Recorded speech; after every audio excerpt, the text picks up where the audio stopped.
My dear viewers, welcome to my channel Shri ji coaching classes. आज हम जो विभक्ति है हिंदी में वो किस किस में से आएगी, सबसे ज़्यादा आपका इम्पोर्टेंट एक तो आत्मान शब्द के रूप में। तो इसमें आपको पूरा याद करने में बहुत टाइम लगेगा, इसलिए हम आपको बता देते हैं कि आपको किस तरीके से करनी है। देखिए, इसमें आत्मा, आत्मान, आत्माना, आत्माने। देखिए, सबसे ज़्यादा तो आप ये याद रख लिए कि तृतीय, चतुर्थी और पंचमी, 3, 4 और 5, उसमें आतभ्यम, आतभ्यम और आतभ्याम। अब किसी में भी देख लेना, तृतीय, चतुर्थी और पंचमी जो होगी उसमें भ्याम भ्याम भ्याम लगेगा। और एक वचन वाले में आपको सबसे ज़्यादा षष्ठी वाली ध्यान रखनी है। आत्माना, आत्मानो, दो वचन में दो ओ की मात्रा, और आत्मा नाम। और ऊपर जो है चतुर्थी और पंचमी में आतभ्यम, आतभ्य। और सप्तमी में आत्मानी, आत्मानो, आत्माशु। और हम आपको और दिखा देते हैं। देखिए, जगत के देखिए जगत, जगत, जगता, जगते, इसमें एक ही मात्रा है चतुर्थी में। देखिए, तृतीय, चतुर्थी और पंचमी में देखिए दो में जगद्याभ्याम, जगद्याभ्याम, जगद्याभ्याम। और षष्ठी और सप्तमी ज़्यादातर आती हैं पेपर में। जगत, जगतो, जगता, जगतान, जगती, जगतु, जगतसु, यानी कि बहुवचन में जगताम, ताम आएगा, तो आएगा द्विवचन में। देखिए, इसमें देख लीजिए आप, आत्मा नाम, यानी कि बहुवचन में, यानी कि बहुत सारे हैं। देखो, 1, 2, 3, 4, 4 सबसे ज़्यादा किस में है? षष्ठी, बहुवचन, बहुवचन मतलब बहुत सारे, 1, 2, 3, 4। और छठे षष्ठी। अब इसमें देख लीजिए आप, षष्ठी में देखिए नाम, ना नाम, नाम, ना नाम, मतलब इसमें ही सबसे ज़्यादा है। 1, 2, 3, 4 छोटे हैं भले ही।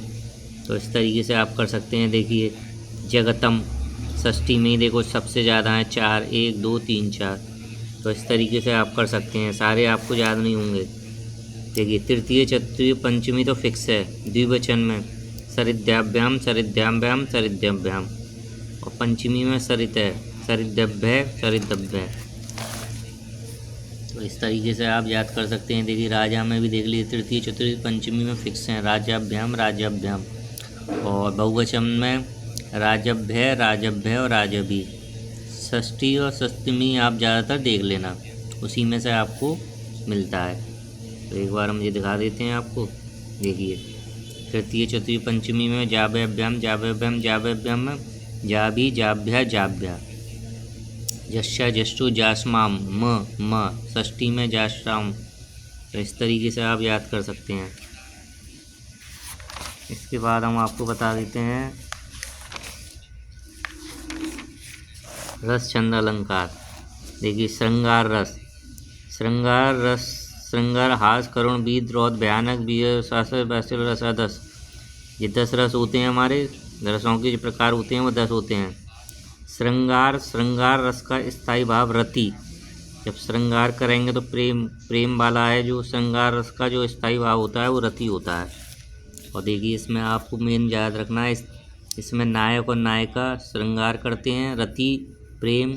और उद्दीपन का मतलब होता है कि किस आलम्बन का, किस मतलब प्रकृति क्या है, चांदनी, बसंत ऋतु। अनुभाव मतलब स्पर्श करना, इस अनुभाव, भाव का ऊपर, भाव हमारी फीलिंग्स कब आती हैं?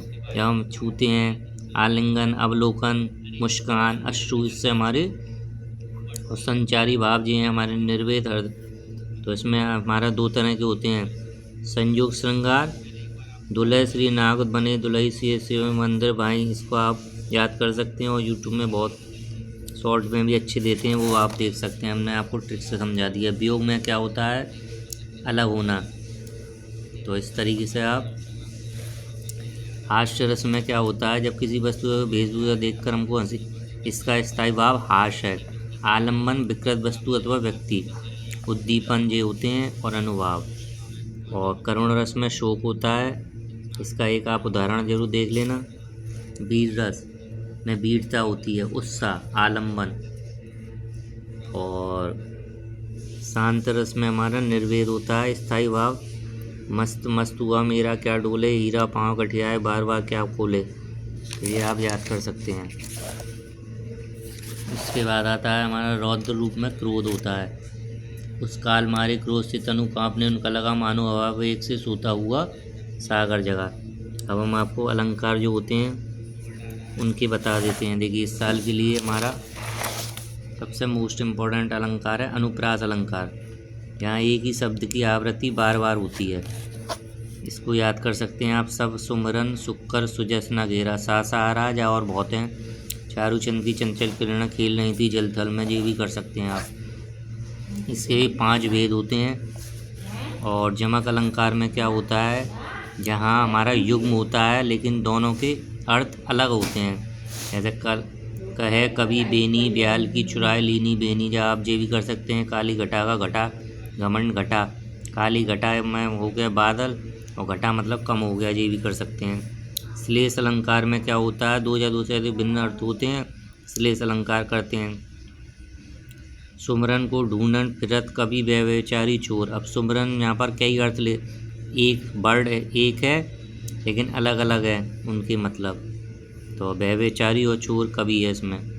उपमा अलंकार जहाँ पर हमारी तुलना होती है। देखिए मुख में सम मंजू मनोवारा, तो इसमें सम वर्ड आ जाए तो आप समझ लेना ये हमारा अर्थ अलंकार है। रूपक अलंकार में इसमें तुलना तो हो रही होगी लेकिन तुलना वाले वाक्य नहीं आएंगे। चरण कमल बंदो हरी राई, अब इसमें सम नहीं आया। देखो तुलना तो हो रही है, उसमें तुलना हो रही है लेकिन तुलना वाले वर्ड आ जाते हैं, सम आ गया। लेकिन इसमें चरण की तुलना कमल से हो रही है लेकिन तुलना वाले वर्ड नहीं है, तो इसको आप याद कर सकते हैं। उत्प्रेक्षा में क्या होता है, इसमें मानो जानो जनू, ये आप सोआ थोड़ा ये वाला याद कर लेना। भ्रांतिमान में क्या होता है कि संदेह और एक संदेह वाला आप देख लेना। तो इस तरीके से आप कर सकते हैं। इसके बाद हम आपको छंदो बता देते हैं। देखो धुआ चौपाई, इसमें कुछ नहीं है, आपको ये याद रखना है। 4 चरण होते हैं, 16 मात्राएं होती हैं। मात्रा लगाते कहते हैं जैसे ये हमारा ये 2 की मात्रा होती है, यानी जिसमें आ ओ ऐसे आ जाएं, प्रे मात्रा आ जाए उसमें 2 लगा देना। और धुआ आपको जब पता ही होगा, इसमें हमारी 13 और 11 होती हैं। तो इसमें आप ये कर सकते हैं। सौरठा, धोए का उल्टा रूप सौरठा होता है, उसमें 11 13 होती हैं। कुंडलिया में कुल मिलाकर 6 चरण होते हैं और इसका धुआ और रोला को मिला के होता है ये। और हमारा रोला, इसमें 11 और 13 मात्राएं होती हैं। वैसे ये टिक वालों में आएंगे, एक बार इनको आप देख लेना। इसके बाद हम आपको थोड़ा सा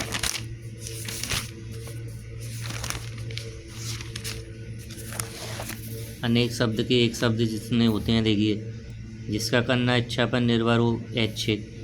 तो इसमें हम आपको बहुत जो इम्पोर्टेंट हैं, जो कई साल रिपीट हुए हैं, जिसे काटा ना जा सके अकाट, जो किसी के द्वारा पराजित ना हो सके अपारजय, जो दूर की बात ना सोच सके अदूरदर्शी, जिसका कहीं भी अंत ना हो अनंत, जिसे जाना ना जा सके अज्ञेय। तो ये बहुत इम्पोर्टेंट है। जिसका अधिक धन खर्च का होता है अपव्ययी, जो कहा ना जा सके अकथनीय। और जिसमें जो बहुत इम्पोर्टेंट है हम वही बता रहे हैं आपको, जो कम बोलता है संयम से मितभाषी, दूसरों वास में पराश्रित, जो अधिक बोलता है बाचाल, जो दूसरों का उपकार करता है परोपकारी, जिसे आर पार पारदर्शी, जिसका पत्र विदुर। और पितृहंता, विवाहित, पिवाशु, बंदनीय, जो वंदना करने योग्य, बहुमूल। तो इस तरीके से आप इनको दे सकते हैं। जो दबाया ना जा सके अध्यम, बहुत सारे हैं जो कई साल रिपीट हुए हैं, आप उनको अच्छे से देख लेना। जिसका ज्ञान थोड़ा हो अल्पज्ञ।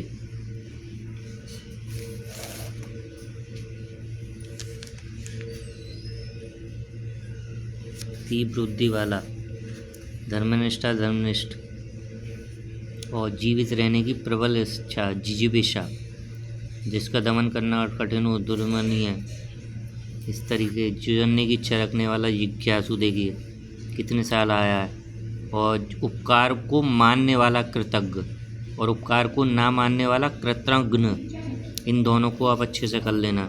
तो जो जो हम आपको बता रहे हैं उनको अच्छे से कर लेना और एक बार आप इनको पढ़ के देख लेना।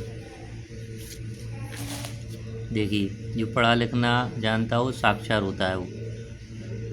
और बता देते हैं, संयम कम खर्च करने वाला मितव्ययी, जो कम खाता हो अल्पाहारी, जो सब कुछ जानता हो सर्वज्ञ, तो जिसके आने की कोई तिथि ना हो अतिथि, परीक्षा लेने वाला परीक्षक, जो आपकी परीक्षा लेते हैं, जिसकी तुलना ना की जा सके अतुलनीय, जिसका कोई आधार ना हो निराकार, अनुकरण करने योग्य अनुपेय, जो सामान्य नियम के विरुद्ध हो अपवाद। तो ये आप देख लेना। वैसे हमने आपको सारे बता दिए हैं। इसके बाद हम आपको अनेकार्थी शब्द बता देते हैं, जिसमें जो कई साल रिपीट हो रहे हैं उनको आप देख लेना। देखिए, आकाश अंबर वाला, अर्क, वैसे आप जो देखें वो देख लेना। इसमें सबसे ज़्यादा जो रिपीट हो रहे हैं वो वाले आप देख लेना। वीडियो हमारा बहुत लॉन्ग नहीं हो, इसलिए हम आपको कोशिश कर रहे हैं जल्दी, जितनी जल्दी रिवाइज करा सकें करा दें। हाँ, एक आप संधि और बता देते हैं हम आपको बहुत शॉर्ट ट्रिक में। देखिए, वैसे संधि हमारी 3 होती हैं, स्वर, व्यंजन, विसर्ग। अब हम आपको दीर्घ संधि के बारे में बता देते हैं। देखिए, स्वर संधि का ही हमारा सिलेबस में अक्षमण संधि, संधि में पूर्व पद का अंतिम उत्तर पद का प्रथम वर्ण समान न हो पर दोनों दीर्घ स्वर हो जाते हैं। देखो, अब आपको पहचानना कैसे है। देखिए, आगे हमारा जो है आ ई उ, आ ई उ आ जाए, और पीछे भी आ ई उ, यानी दीर्घ संधि में आ बड़ा, छोटी बड़ी, छोटा ऊ बड़ा ऊ आ जाए। यानी कि आप एक तरह से इमला सीख रहे हैं। अब जैसे जातो ये आएगा साक्षर। अब इसमें देखिए आ की मात्रा लग रही है, सा आ, विद्या आ, कभी बड़ी की मात्रा ई, बड़ी की मात्रा देखिए बीच में लग रही होंगी, बीच में देखना है आपको। ई, देखिए भानु ऊ, और बधुर भी ऊ, तो देख लिए आपने। तो ये हमारी दीर्घ संधि है, तो ये आप पहचान सकते हैं। गुण संधि में क्या होता है, हम आपको ट्रिक बता देते हैं इसकी भी। देखिए, इसमें आगे तो आ और आ होगा, पीछे ई उ री, ई पीछे होगा। और पहली मेन चीज़ हम आपको बता देते हैं। देखिए, इसमें देखिए सबों में बड़ी की मात्रा, या तो बड़े आ की मात्रा होगी बीच में, या बड़ी की या ऊ की, और इसमें होगी हमारी ए की मात्रा। देखिए, नगेंद्र, नग धन इंद्र, ए की मात्रा। देखिए, ए की मात्रा, ओ की मात्रा, ए और ओ की मात्रा होगी, और री होगा इसमें। देखिए, नग धन इंद्र, सुर धन ईस, और तोड़ना बीच वाले को। देखो, रा जो है ना रे, इसको तोड़ना है, गे को तोड़ना है, ओ को तोड़ना है, यानी कि या ऊ आ री। और इसके बाद हम बता देते हैं जड़ संधि। इसकी मेन पहचान होती है, इसमें आएगा ई उ री। देखिए, इसमें आ आया था, तो बाद में आएंगे आ ए ओ। तो देखिए, यद्यपि, तो इसमें हमेशा आधा आएगा, या वाला हो जाते हैं। इति धन आदि, आधा ता है, आधा ना है, त्रा है। तो इस तरीके से आप पहचान सकते हैं। और लास्ट में हमारी, इसमें हमारी हरे अनम, ये हमारी इम्पोर्टेंट भी है। तो इसकी आप एक्सरसाइज देख लीजिए, और हमने जो बताई है ट्रिक, उससे आप एक बार पहचान के कर सकते हैं। ये हम आपको आंसर दिखा दे रहे हैं, और जी हमने आपको पूरी हिंदी की जो ग्रामर है उससे रिलेटेड सारी चीज़ें बता दी हैं। अब इसके बाद हमारे कुछ मुहावरे आते हैं। मुहावरे से पहले हम आपके वो लोकोक्तियाँ, तो लोकोक्तियाँ में कुछ बता देते हैं। अध जल गगरी चल कर जाए, अधूरे ज्ञान वाला व्यक्ति अधिक बोलता है, इसका वाक्य प्रयोग आ जाएगा। अपनी अपनी डपली, आँखों की अंधे नाम सहन सुख। इस तरीके से आप कर सकते हैं।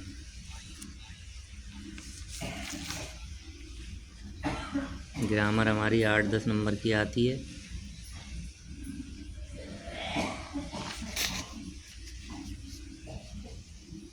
2 कुत्ता नगर का ना घाट का ना रहेगा बाँस ना बजेगी बाँसुरी। इस तरीके से आप थोड़ी सी व्याख्याएँ जो ईडियम फ्रेज होते हैं इंग्लिश में भी आते हैं, तो इनको आप देख लेना।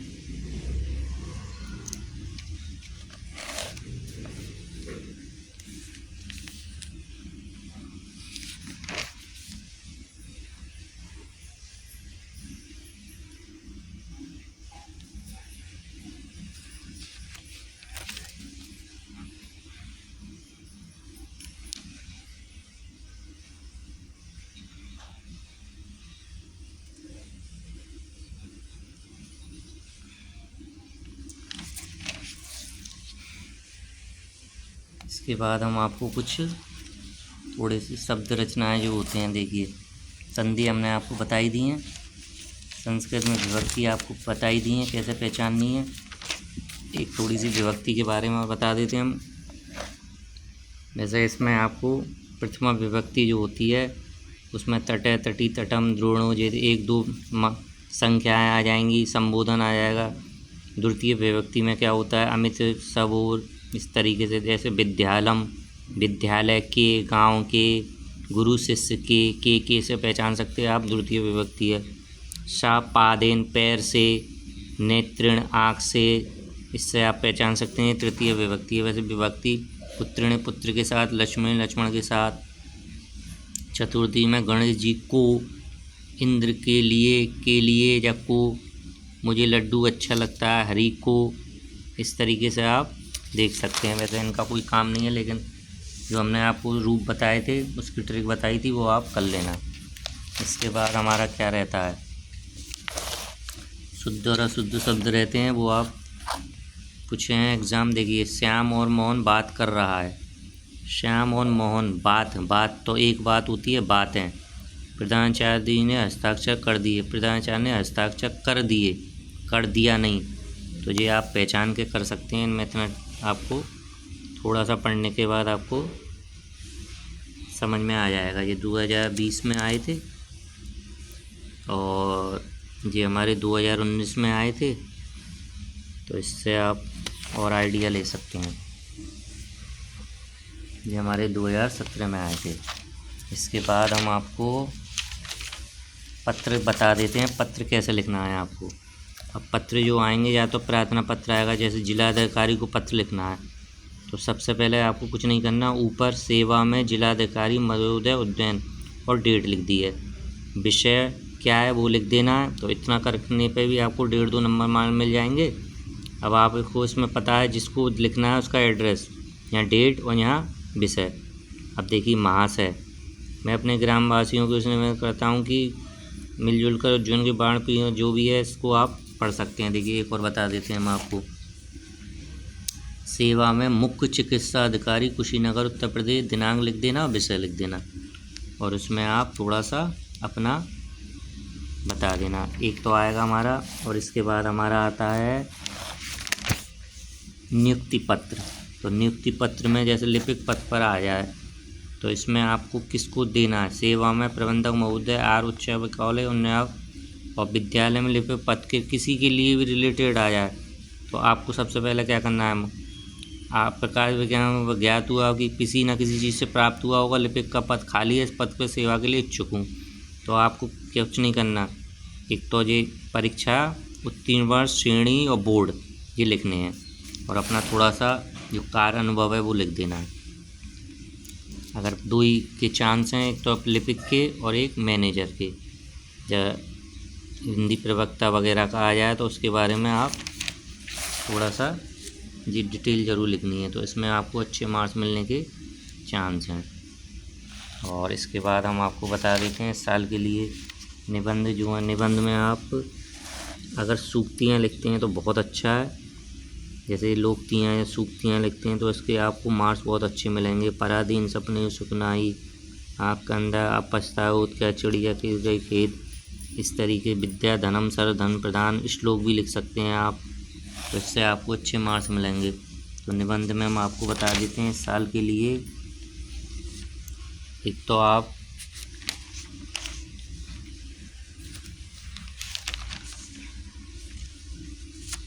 अगर मेरा प्रिय कभी आ जाता है आतंकवाद का से रिलेटेड देख लेना। और एक आप देख लेना कंप्यूटर है, ऑनलाइन क्लासें हैं, और इससे रिलेटेड बहुत इम्पोर्टेंट है गेम्स एंड स्पोर्ट हैं, तो इसका आप ज़रूर देख लेना। भ्रष्टाचार है, भ्रष्टाचार कभी आ सकता है। और ये कुछ सूक्ति वाले होते हैं, ये आप देखना चाहे देख लेना, लेकिन इस साल के लिए ऑनलाइन क्लासेस हैं और तुम्हारा भ्रष्टाचार है, इस टाइप के देख सकते हो। Thank you very much.